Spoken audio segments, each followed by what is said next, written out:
Welcome to Facts TV News, where everything is true. Security guard accused of woman's murder in Trelawney granted $700,000 bail. Security guard Anthony Watson, who is charged with the murder of a woman whose body was found wrapped in plastic last week, has been granted $700,000 bail with one or two sureties. Bail was offered for an application by his attorney, Cadin Coleman, in the Trelawney Parish Court on Wednesday. As conditions of his bail, he is to reside at a premises located at King Tyre Road in St. Andrew and is to report to Papine Police Station on Mondays and Thursdays. He is also ordered to surrender his travel documents. The murder charge is in relation to the death of Gisela Campbell, whose body was discovered wrapped in black plastic with the hands and feet bound with electric cords last Wednesday in Danieltown, Trelawney. In court, Watson's attorney argued that her client acted in self-defense. According to her, he was attacked by the deceased and was wounded during the altercation. Man gunned down in Springfield, St. Thomas. The police in St. Thomas are proving the shooting death of a man in the community of Springfield. He is 30-year-old Robert Williams, otherwise called Dada, a laborer of Springfield Road in the parish. The police report that the deceased left his home about 9 o'clock on Wednesday night and did not return. About 11 p.m., residents of the Springfield housing scheme reported they heard loud explosions. Williams' body was found in the area about 6:30 yesterday morning by residents. While the police noted that a motive for the murder is yet to be established, it was indicated that Williams is known to the police as a person of interest in criminal activities committed in the area. Deportee accused of shooting man during dispute remanded.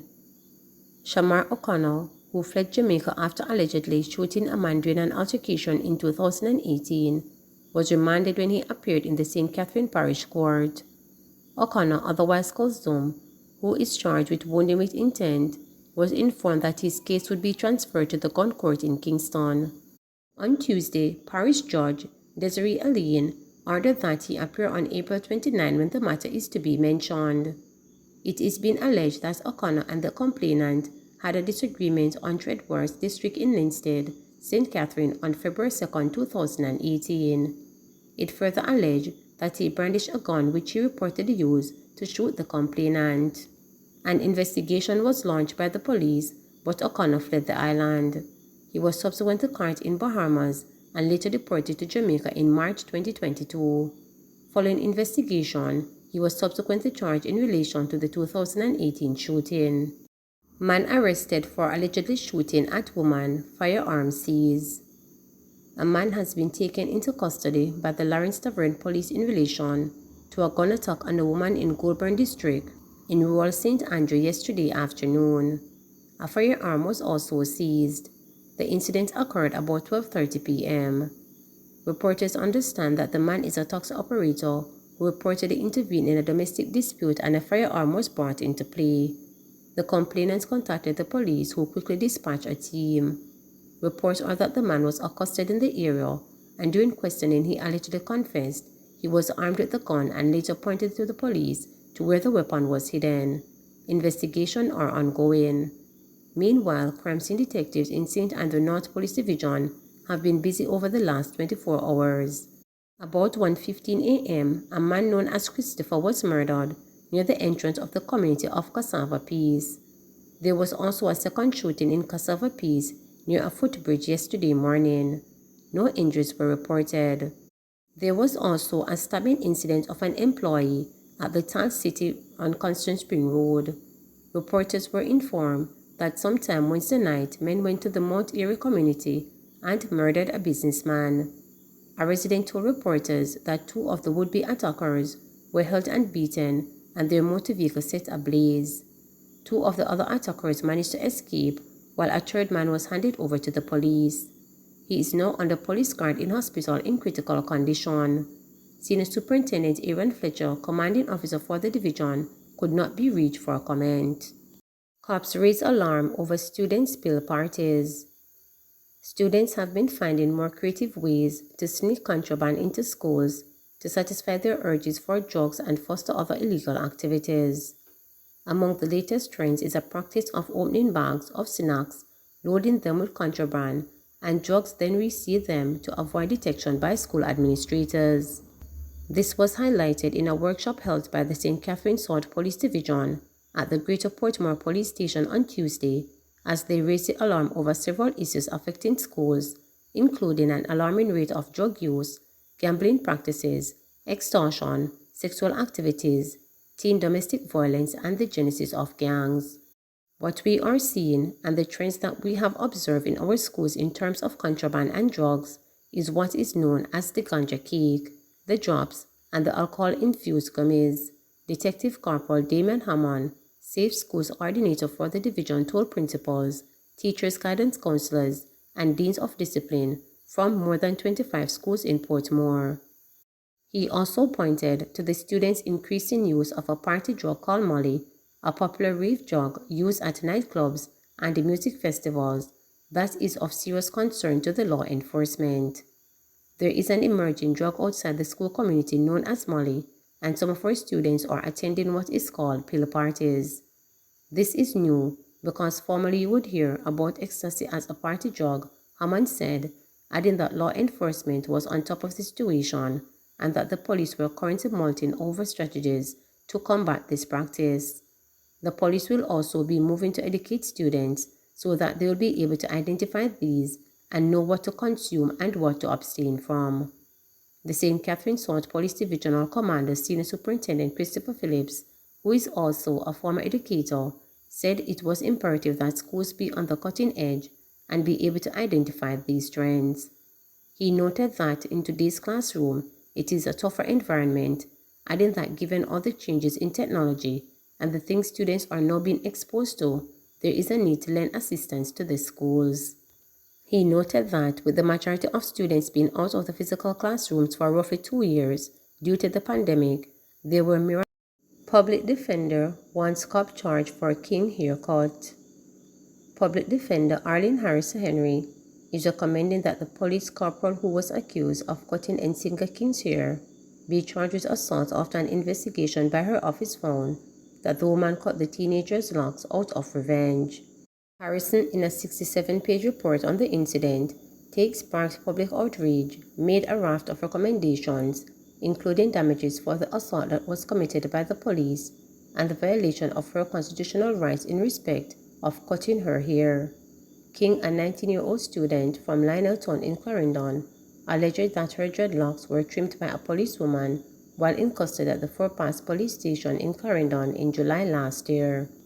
King, who was arrested for disorderly conduct stemming from a June 2021 incident at a taxi park in Maypen, also alleges that her dreadlocks were cut because the police said they were a suicidal risk. But after months of delay in the investigation, which was turned over to the Independent Commission of Investigations Indicom by the police, the Director of Public Prosecution, Paula Llewellyn, had recommended that the police corporal should not be charged. A similar recommendation was made by Indicom. Harrison, in her report, said that there was no material evidence to support the argument that King's hair was cut because she is a Rastafarian. The cutting of Miss King's hair was inspired by revenge and venom in response to Miss King's undeniable deplorable conduct, the report stated. While describing King's boisterous behavior as beyond unacceptable, the report said she posed no threat to the police, but the violence of the most painful and personal nature was inflicted upon her to teach her a lesson and to forcibly bring home to her who run things. As a result, Harrison is recommending that the corporal be charged with assault occasioning bodily harm or assault of common law, and further, that disciplinary action be taken against her by the police force. The office of the DPP should therefore develop an interest in her conduct at the Fort Pass police station towards Miss King. There cannot be any serious question as to identification. The issue is purely one of credibility, the report stated.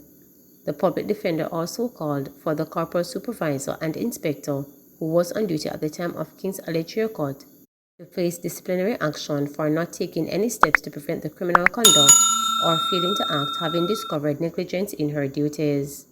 Other recommendations include returning a portion of the fines paid by King at the Clarendon Parish Court, claiming that she was charged beyond the stipulated fines, a repeal of the Towns and Communities Act, and an amendment to the Parish Court Jurisdiction Act to make fines a default in payment, which attracts a prison term prorated in circumstances where the term has started before the convicted person is able to pay. Llewellyn had explained that several inconsistencies were found in the case and that based on the civil witness account, King had pulled her own hair. She had also indicated that no trace of the policewoman's DNA was found on the locks. Meanwhile, Llewellyn said to reporters on Wednesday that she stands by her ruling, insisting that the prosecution would be unable to mount a viable case.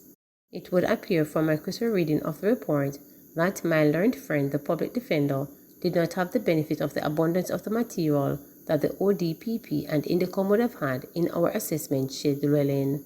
We lifted some 26 statements, including scenes of crime and forensics reports, and these assessments, as seasoned prosecutors, we make every day at every level. Little Bay land dispute threatens to explode. Angry residents dosed heavy equipment with gasoline and threatened to light it after a demolition crew turned up to evict them from the disputed land in Little Bay, London. The battle for the property has been waged for decades and saw one of the proprietors, John, being murdered in 2004 after trying to reclaim the lands. Things threatened to again become violent yesterday as tempers flared during the latest eviction attempt as more of the 100 residents staged a protest objecting efforts to demolish their homes. They contend that they have a right to the property through adverse possession, having captured and lived on it for decades. Several cops from the Little London police station rushed to the location and held the disgruntled occupiers at bay. James Drummond told reporters that he was inside his home when we heard the loud noise outside, unaware that men had come to demolish their homes. He was apprised of the situation by a neighbor. Him said the man dem come with tractor, said them come for broke down in the house dem. Me stop, what me a do, and come out here and see one of the tractor upon the beach, Drummond recalled. The residents have been battling in the court with John's widow, Kathleen, a United States citizen, for control of the sections of the 867-acre property. Despite a 2011 court decision granting writs of possession and the eviction of at least 27 settlers, John has been unable to regain possession, which has also been earmarked for a US $5 billion investment. The squatters had occupied the property for years, offering various tourism products, including guest houses, villas, bars, and restaurants, plus multi-million-dollar housing solutions. According to Drummond, they are prepared to pay for the lots on which they reside. He was joined by other residents who said their parents had lived on the land for decades undisturbed, somehow golden ages, investing their entire life saving to build their homes. Little London Councillor Ian Miles called on the government to intervene, likening the dispute to a ticking time bomb. What happened yesterday morning could have escalated if not for the intervention of the security forces, and we don't want any lives to be lost in this era over this fallout, he said, urging Prime Minister Andrew Holness to intervene. Please remember to subscribe, like, share, and click the notification bell for daily updates.